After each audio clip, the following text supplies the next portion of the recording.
In this video, we're going to decide what graph we would use for a particular problem. So if we have a problem like this one that says, what type of graph would you use to show a large set of data like someone's test scores? And you could see all the test scores here. So 92, 96, 102, 115, and it goes on, okay? Let's count how many numbers there are. 1, 2, 3, 4, 5, 6, 7, 8, 9, 10, 11, 12, 13, 14. 14 numbers. So what's the best way to show this data? A stem and leaf plot, a line graph, a circle graph, or a pictograph? A stem and leaf plot would be the best here. Stem and leaf plots are the best at showing numbers in large data sets arranged by place value. So here we have a large data set, and we could break these down in terms of place value. So in a stem and leaf plot, it would look like this.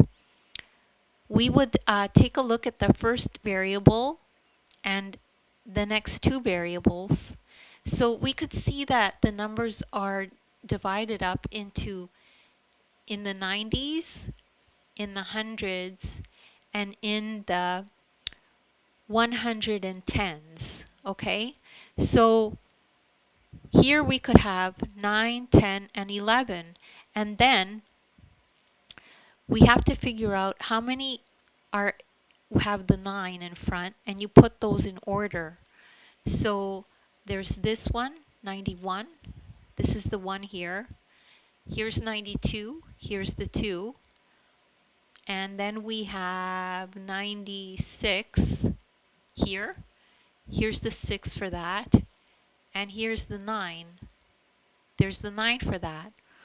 For the ones that start with 10, so here we put the 2 here, and we have 3 of them that are 103.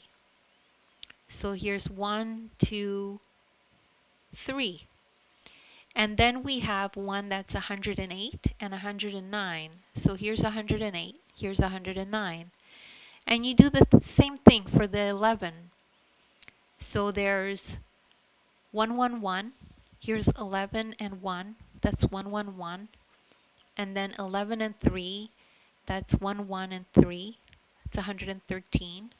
Then we have 115, which is here, 115, and then 117.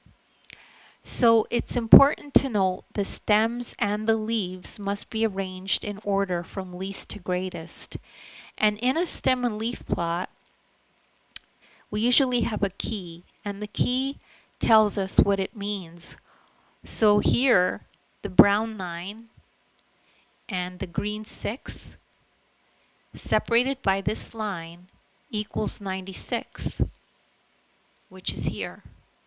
So similarly, if we have the 10 and then a 2, that means 102. So don't worry if you don't understand this right away. You could just rewatch the video. As well, check out the description. There's links to other videos of mine that are similar to this if you need extra help.